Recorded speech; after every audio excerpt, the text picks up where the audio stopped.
अरे इतना ही जीतने का शौक है ना, तो जाओ सीमा पर पाकिस्तान को जीत कर आओ। भारत तुम्हें सम्मान की निगाहों से देखेगा, हिंदुस्तान में तुम्हारा सम्मान बढ़ेगा। और मैं आपसे निवेदन कर रहा हूं, पाकिस्तान को जीतो या ना जीतो, महावीर की तरह खुद को जीत लो। दुनिया तुम्हें भगवान मानना प्रारंभ कर देगी, दुनिया तुम्हें पूजा करना प्रारंभ। जीतना है तो अपने आप से जीतो, लड़ना है, झगड़ा करना है तो अपनी गलत प्रवृत्तियों से झगड़ा करो।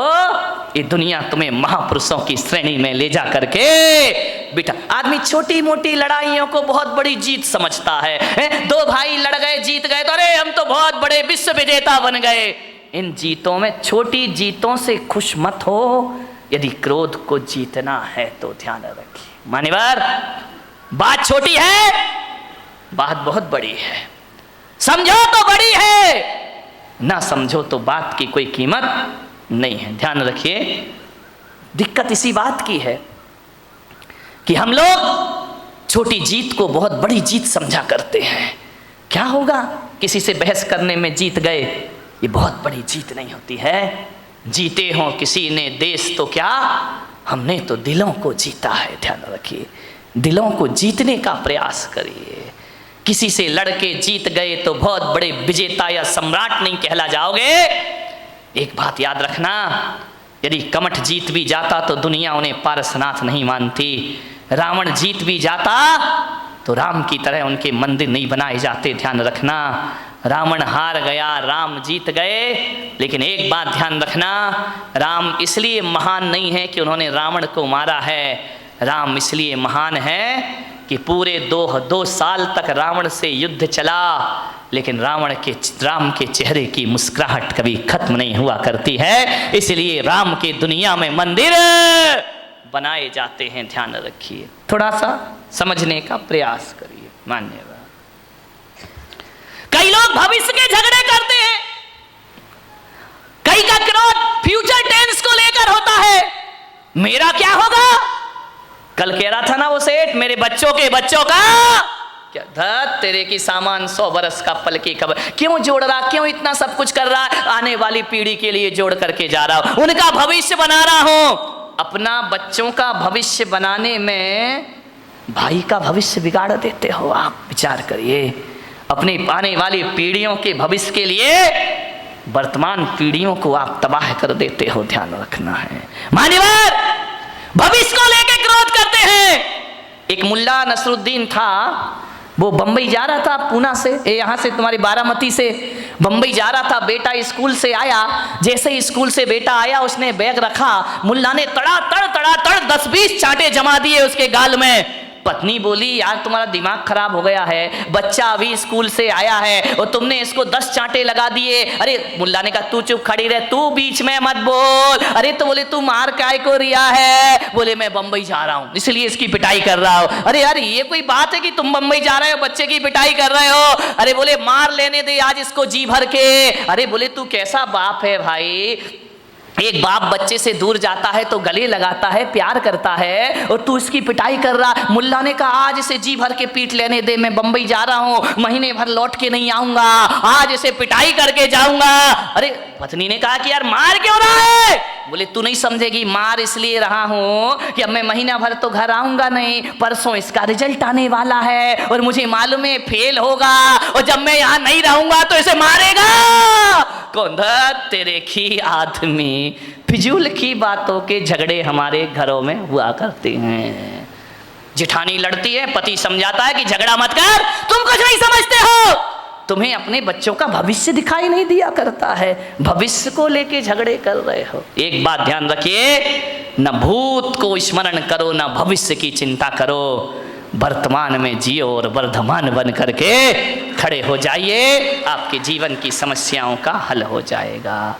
जो वर्तमान में जिएगा वो वर्धमान होगा, जो भूत में जिएगा भूत बन जाएगा। भविष्य हमारे हाथ में होता नहीं है, ध्यान रखिए। मान्यवर, किस बात के झगड़े होते हैं, छोटी छोटी बातों पे लड़ जाते हैं हम लोग। दिक्कत इस बात की है, जहां 4 लोग मिलते हैं बात की शुरुआत तो बहुत अच्छे से होती है, इतने अच्छे से, लेकिन एंड बहुत बुरा हुआ करता है। लास्ट में हमारी सभाओं का, हमारी मीटिंगों का अंत लड़ाई झगड़े से हुआ करता है। इकट्ठे तो होते हैं, आओ बैठो कुछ विचार विमर्श करेंगे, ऐसा विचार विमर्श होता है कि बाद में हाथापाई पर नौबत आ जाया करती है। मान्यवर, आज संसद में क्या हो रहा है, विधानसभा में क्या हो रहा है, माइक फिक रहे हैं, कुर्सियां फिक रही हैं, जूते फिक रहे हैं, ये देश का आदर्श हो गया है। क्या प्रेरणा लेगी जनता इन लोगों से? मान्यवर, जीवन को महान बनाना है तो सहन करना सीखिए। सहनशीलताएं खत्म हो गई हैं हमारी। दो बात किसी की कोई बर्दाश्त नहीं करता है। पति कहता है मैं पत्नी की नहीं सुनूंगा, पत्नी कहती मैं तुम्हारी नहीं सुनूंगी, सास कहती मैं बहू की क्यों सुनूं, बहू कहती है मैं बुढ़िया की क्यों सुनूं। अब तुम अपने घरों में तो किसी की सुनना नहीं चाहते हो और मेरे कमरे में आके मुझे सब सुना के चले जाते हो। तो भैया जब सास नहीं सुन रही, बहू नहीं सुन रही, भाई नहीं सुन रहा, देवर नहीं सुन रहा, तो पुलक सागर काहे को सुनेगा तुम्हारे?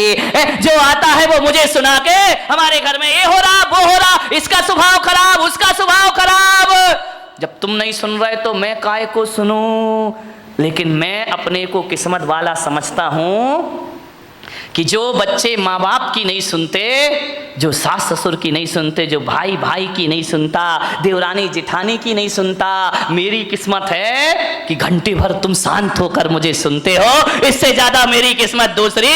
कितने शांत होकर सुन रहे, मैं कुछ भी बोल रहा हूं तुम तो बड़े शांति से सुन रहे। एक बात बताऊं बारामती वालों, इतने शांति से यदि घर की बातें सुन लो, घर वालों की सुन लो, तो तुम्हारे घर में झगड़ा होने का कोई चांस पैदा है। लेकिन हम घर में तो सुनना ही नहीं चाहते हैं। सास शेर तो बहू, कौन बोला सवा शेर, खूब लड़ी मर्दानी वो तो झांसी वाली।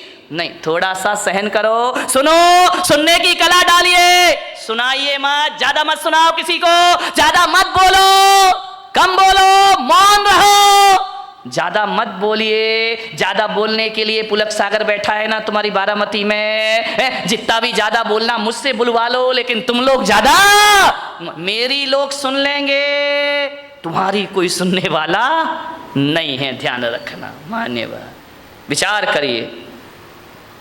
क्रोध आता है, मैं बच्चों से निवेदन करूंगा, घर में मम्मी पापा यदि लड़ते हैं तो मैं बच्चों को एक सूत्र दे रहा हूं, जो बच्चे नहीं आए हैं उन्हें मेरी ये सीडी सुना देना, प्रवचन सुना देना, यूट्यूब में दिखा देना, आपका क्रोध 2 मिनट में भाग जाएगा।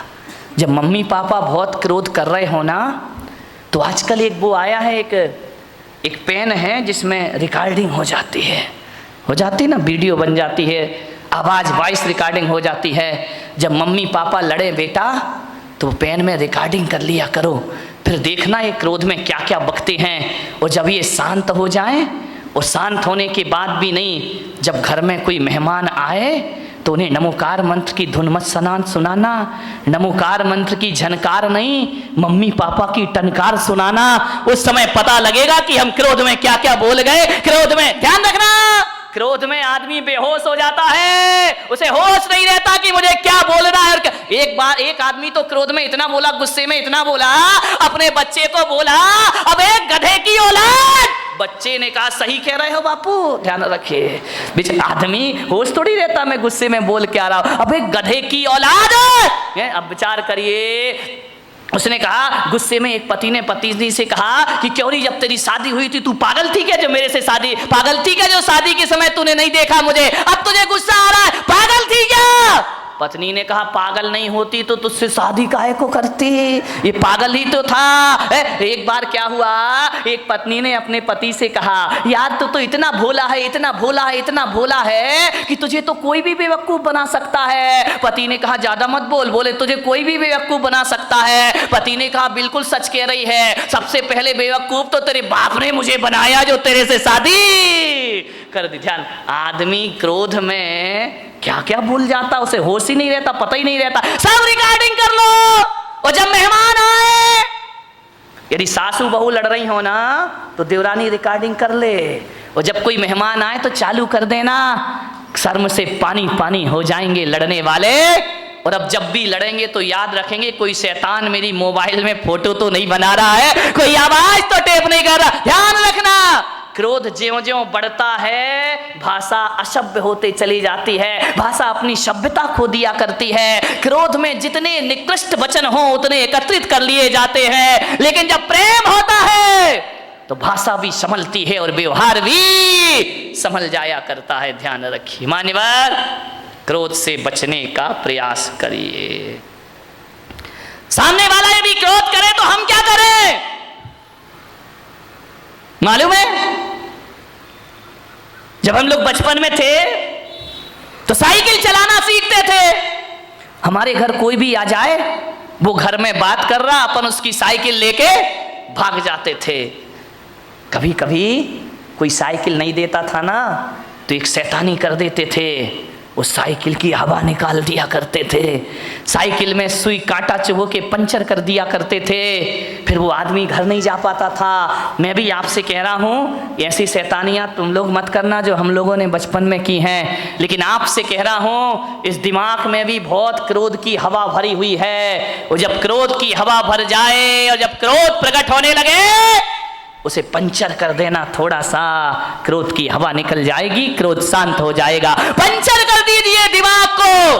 पंचर कैसे करेंगे? ऐसे मत करना कि तुम यहाँ पे कांटा चुभो रहे हो दिमाग में, पंचर नहीं है तो दुर्घटना घट जाएगी। पंचर करने का मतलब इतना ही है कि यदि सामने वाला गुस्सा कर रहा है, क्रोध कर रहा है, तो अपने क्रोध की हवा निकाल दो, अपने क्रोध के टायर ट्यूब को पंचर कर दो। कैसे पंचर कर दो कि भैया जो तू गुस्सा कर रहा है, गालियां दे रहा है, इसका जवाब मैं 5 मिनट बाद दूंगा। ध्यान रखिए, थोड़ा सा धैर्य, 5 मिनट बाद जवाब दूंगा। मैं कहता हूं यदि 5 मिनट बाद जवाब देने का संकल्प ले लिया तो समझना हमारा क्रोध पंचर हो गया, हमारा गुस्सा पंचर हो गया। 5 मिनट बाद आप उस क्रोध का जवाब कभी नहीं दे पाएंगे। ध्यान, आपको लगेगा यार किन बातों पे लड़ रहे थे, किन बातों पर बहस हो रहा था, ये लड़ने जैसे कोई तो बात ही नहीं। क्रोध को पंचर कर दीजिए।